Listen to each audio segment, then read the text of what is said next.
सारे रिकॉर्ड आज टूट गए। मौनी अमावस्या पर महाकुंभ में रिकॉर्ड टूटे हैं। एक दिन में 8 करोड़ से ज्यादा लोगों ने डुबकी लगाई। 3 करोड़ लोग भी महाकुंभ स्नान के लिए कतार में, मतलब 24 घंटे में प्रयागराज में 9 करोड़ लोग पहुंचे। दुनिया में कभी किसी आयोजन में इतनी भीड़ नहीं आई। इटली, फ्रांस और ब्रिटेन की आबादी 6 करोड़ के करीब है। इन तीनों देशों से ज्यादा लोग एक दिन में महाकुंभ पहुंचे। महाकुंभ में 17 दिन में 26 करोड़ से ज्यादा लोग आ चुके हैं। पाकिस्तान की आबादी सोचिए 24 करोड़ है, रूस की 15 करोड़ है, महाकुंभ में 26 करोड़ लोग आए, यानी पाकिस्तान रूस से ज्यादा लोग महाकुंभ में पहुंचे। प्रयागराज का महाकुंभ अभी 28 दिन और चलने वाला है और 45 से 50 करोड़ लोग आने का अनुमान है। आबादी में भारत, चीन के बाद अमेरिका का नंबर आता है।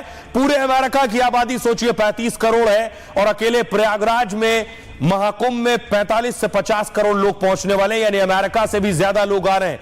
दुनिया के दूसरी जगहों पर देखिए जरा, स्वर्ण मंदिर में रोज करीब 1 लाख श्रद्धालु पहुंचते हैं। साल भर में 3 से 4 करोड़ लोग आते हैं। बुर्ज खलीफा दुबई रोज करीब 50,000 लोग जाते हैं। सालाना पहुंचने वाले 1.5 करोड़ से 2 करोड़ सैलानी। एफिल टावर रोज करीब 30 लाख लोग पहुंचते हैं और साल भर में 1 करोड़ लोग पहुंचते हैं एफिल टावर। वेटिकन सिटी रोज 20 से 25,000 लोग पहुंचते हैं। यहां हर साल 60 से 70 लाख लोग आते हैं वेटिकन सिटी में।